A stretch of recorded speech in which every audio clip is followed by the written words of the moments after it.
Hello dear students, हम यहाँ पर geography chapter 3 the changing earth पढ़ेंगे, जिसमें आप लोग को अर्थ किस टाइप से चेंज होती है, अर्थ में कौन कौन सी प्लेटलेट्स होती हैं, क्या होता है इस टाइप से, अर्थक्वेक और वॉल्केनोज कैसे आते हैं, तो हम इस चैप्टर में पढ़ेंगे। तो आप लोग को हम लोगों ने पिछले चैप्टर में मैंने बताया कि अर्थ के कौन कौन से पार्ट्स होते हैं, है ना। तो अर्थ के जो पार्ट्स होते हैं, अर्थ की जो लेयर्स होती हैं, जो हम लोग ने अर्थ की लेयर्स पढ़ी थी, वॉल्केनो अभी पढ़ा था, तो अर्थ की जो लेयर्स पढ़ी थी, तो अर्थ की लेयर्स में क्या हो जाता है, डिस्टर्बेंस होता है, मतलब हीट पड़ने के कारण, हमने पहले भी बताया था, हीट करने के कारण जो वो मटेरियल होता है वो पूरा बाहर आता है, तो वॉल्केनो कहलाया। लेकिन जो उसकी प्लेट होती हैं, मतलब उसके जो पार्ट्स होते हैं, क्रस्ट, मेंटल, कोर, जो ये प्लेट होती हैं, उनमें क्या होता है, जब हीट पड़ने के कारण वाइब्रेशन होता है तो क्या कहलाता है, अर्थक्वेक कहलाता है। हम लोग पढ़ेंगे अर्थ के मूवमेंट्स। यहाँ लिखा है we know that the earth moves around the sun. हम लोगों ने पढ़ा है कि जो अर्थ है, अर्थ किसके चक्कर लगाती है, सन के। ठीक है, मतलब सारे जो प्लैनेट्स हैं वो किसके अराउंड घूमते हैं, सन के। And also on its own axis, और अर्थ खुद की जगह पे भी इस टाइप से घूमती जाती है, फिर घूमती जाती है, फिर घूमती जाती है, और अर्थ का खुद की जगह पर घूमकर ही चक्कर लगाती है। ठीक है, अर्थ किसका, खुद की जगह घूमकर सन का चक्कर लगाती है। Within the earth itself there is constant movement everywhere either natural और मैन मेड। हम यहाँ पे अर्थ के डिफरेंट मूवमेंट्स पढ़ेंगे, जिसमें नेचुरल और मैन मेड भी होते हैं। Let us consider the natural movement of the earth. तो हम लोगों ने पढ़ा होगा कि ये सारे जो मूवमेंट्स होते हैं अर्थ के, वो नेचुरल होते हैं, मतलब अर्थ को कोई मूव नहीं करता, अर्थ नेचुरली ही खुद मूव होती रहती है। ठीक है, there are two types of movements of earth due to the two forces. हम लोग जो अर्थ के मूवमेंट्स पढ़ेंगे, अर्थ क्यों घूमती है, तो उसके टू फोर्सेस के कारण घूमती है। तो अर्थ के टू फोर्सेस बताए हैं, एंडोजेनिक एंड एक्सोजेनिक।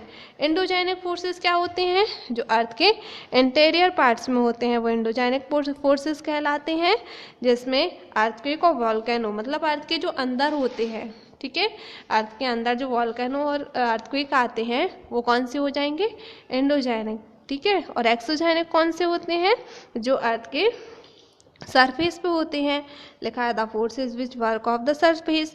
यहाँ अर्थ के इंटीरियर लिखा है और यहाँ सरफेस ऑफ द अर्थ लिखा है। ठीक है, तो एक्सोजेनिक अर्थ के सरफेस पे होते हैं और एंडोजेनिक अर्थ के इंटीरियर होते हैं।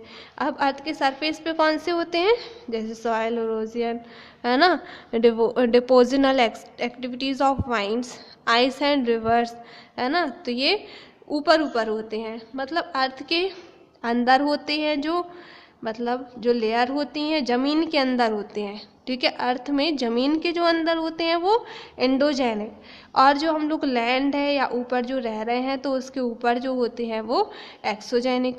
ठीक है, जैसे अर्थ के अंदर क्या है, सॉइल है, उसके अंदर क्या है, हम लोग ने क्रस्ट पढ़ा, मेंटल पढ़ा, कोर पढ़ा, तो ये सारे जो पार्ट्स हैं ये कौन से हो जाएंगे अर्थ के अंदर, इंटीरियर या एंडोजेनिक। ठीक है, और अर्थ के बाहर क्या है, लैंड देखते हैं, रिवर देखते हैं, हम लोग एयर देखते हैं, है ना, हवा है, हम लोग कहाँ रह रहे हैं, एनवायरनमेंट में, तो एनवायरनमेंट से रिलेटेड हो जाएंगे एक्सोजेनिक।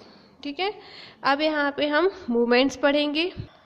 यहाँ पे आप लोग को 3 प्लेटलेट्स मूवमेंट बताए गए हैं। मूवमेंट्स कौन से होते हैं, जैसे अर्थ की जो प्लेट्स होती हैं, अभी मैंने बताया था कि जो अर्थ की प्लेट्स होती हैं, है ना, लैंड के अंदर जो प्लेट्स होती हैं वो कहलाती हैं प्लेट, है ना। अब उसमें मूवमेंट्स कैसे होते हैं, तो उनमें जो वाइब्रेशन होता है उसके अकॉर्डिंग मूवमेंट्स होते हैं, है ना। तो ये मूवमेंट्स को डिस्क्राइब किया गया है। तो अर्थ के जो मूवमेंट्स हैं, प्लेट मूवमेंट्स हैं, उनको 3 टाइप से डिस्क्राइब किया गया है। तो 3 प्लेट मूवमेंट कौन कौन से हैं, divergent plate movements, convergent plate movements और transform plate movements. Divergent plate movements मतलब जो 2 प्लेट्स में होते हैं, है ना, और जिनके बीच में क्या आ जाता है, गैप आ जाता है और क्रैक्स आ जाता है। ठीक है, वो कौन से होते हैं, डिवर्जेंट होते हैं।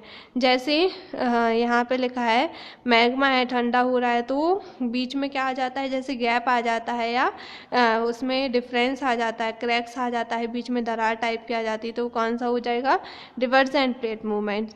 और कन्वर्जेंट प्लेट मूवमेंट्स वो होता है जिसमें लिखा है this occurs when two forces compression two plates move towards each other and they collide.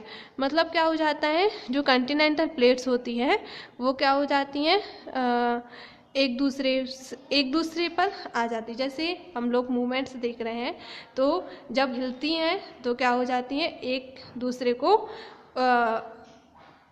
दूसरे को क्या करने लगती हैं,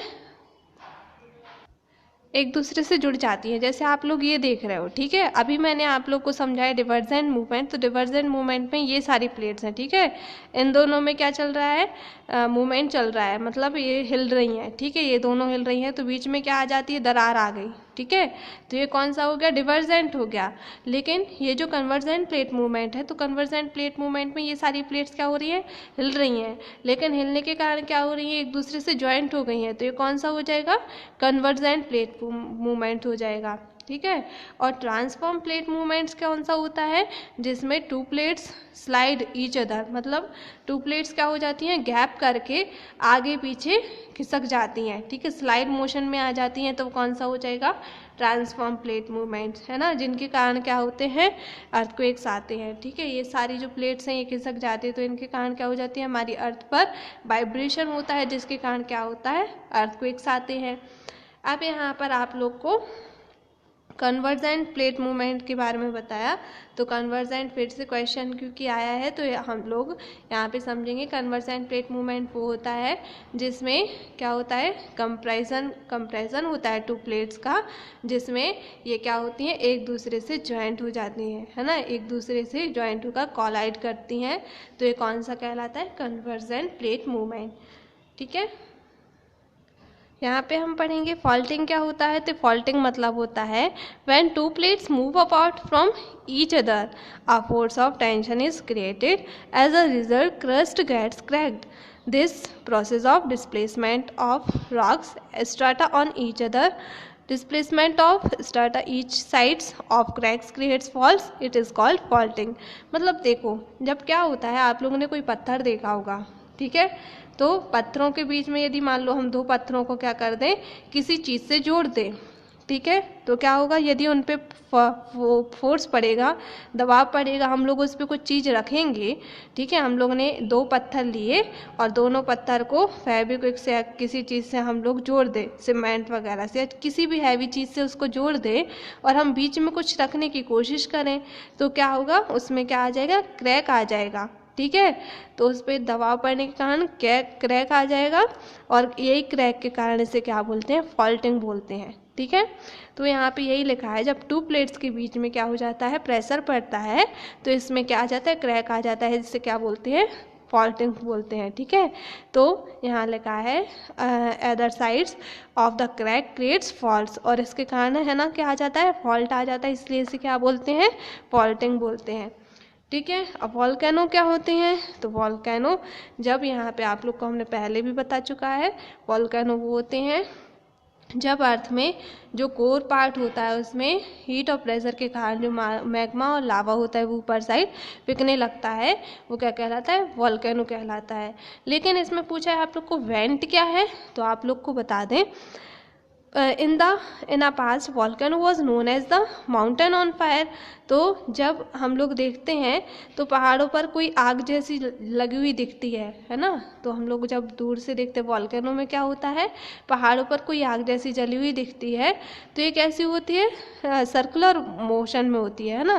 तो यहाँ पे गोल होता है जिसमें से आग जैसी निकलती हुई दिखती है हम लोग को, कि आग सी निकल रही है ना, उसमें से क्या निकलता है, मैग्मा निकलता है, लावा निकलता है ना।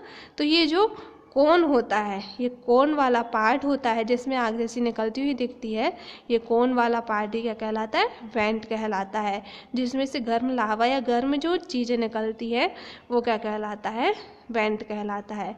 तो ये जो कोन पार्ट होता है, कोने वाला जो हिस्सा होता है, इसे वेंट बोलते हैं। तो लिखा है It is a circular opening through which hot molten material erupts suddenly. This opening is called vent, है ना। अब इसके बाद हम लोग अर्थक्वेक के बारे में, आप लोग को यहाँ अर्थक्वेक के बारे में बताया गया है। अर्थक्वेक क्या होता है? जब अर्थक्वेक जो अर्थ का क्रस्ट पार्ट होता है जिसमें डिस्ट्रक्शन होता है अर्थ के कारण, मतलब जो उसकी लेयर्स होती हैं उसमें वाइब्रेशन होता है, उसके कारण क्या होते हैं? अर्थक्वेक्स आते हैं, है ना। अब आप लोग से क्वेश्चन पूछा गया है एपिसेंटर क्या है, तो जो अर्थ का जो लिखा है the point on the surface that is vertically above the focus is called epicenter। मतलब जो वर्टिकली सरफेस होता है, जो फोकस करने का वर्टिकली सरफेस होता है वो क्या कहलाता है? एपिसेंटर कहलाता है। तो अर्थक्वेक लिखा है where do earthquake occur, earthquake कहाँ आते हैं? तो अर्थक्वेक जहाँ पर लिखा है earthquake are most common regions that are prone to faulting, faults occur where two plates meet, जहाँ पर फॉल्ट मतलब जब दो चट्टानों में दरार आ जाती है ना। हम लोग ने पहले भी पढ़ा है फॉल्टिंग होता है, दो चट्टानों में दरार आ जाती है और वो क्या हो जाता है? क्रैक हो जाता है। तो क्रैक होने के कारण जब वाइब्रेशन होता है तो अर्थ के जो लेयर्स है ना, जो अर्थ के जो प्लेट्स हैं उनमें डिस्टर्बेंस होता है, आगे पीछे खिसक जाती हैं, जिनके कारण क्या होता है? अर्थ क्रस्ट में when pressure between two plates, है ना, प्रेशर पड़ता है दोनों प्लेट पर, तो can not be held in place due to the release of pressure, the rocks inside the crust snap sending shocks waves और seismic waves out in all direction. The point where the earthquake originates is called the focus. तो इसके कारण क्या हो जाता है? Focus पर originate होता है और यही जो फोकस का जो पॉइंट होता है, सरफेस पॉइंट होता है, वर्टिकल पॉइंट होता है, इससे क्या बोलते हैं? एपिसेंटर बोलते हैं। अब यहाँ पे आप लोग से बताया गया है कि अर्थक्वेक को किससे मेज़र करते हैं? Measuring earthquake. तो अर्थक्वेक को किससे मेज़र किया जाता है? यदि अर्थक्वेक कहीं पर आना है तो हम लोग किस चीज़ से देखते हैं? तो जो साइंटिस्ट होते हैं वो रिचर स्केल से देखते हैं। तो अर्थक्वेक की जो वेव्स होती हैं, अर्थक्वेक की जो तरंगे होती हैं, उनको किससे मेज़र किया जाता है? रिचर स्केल से मेज़र किया जाता है ना। और जो अर्थक्वेक का जो ट्रेमर्स होता है या रिकॉर्ड किया जाता है, या इंस्ट्रूमेंट्स जो होता है, इंस्ट्रूमेंट किससे रिकॉर्ड किया जाता है? अर्थक्वेक का सीस्मोग्राफ से, है ना। मतलब जो अर्थ में वाइब्रेशन हो रहा है यदि उसको देखेंगे तो उसके लिए कौन सा इंस्ट्रूमेंट यूज़ किया जाता है? सीस्मोग्राफ। और अर्थक्वेक की जो वेव्स होती हैं उसको किससे मेज़र किए जाते हैं?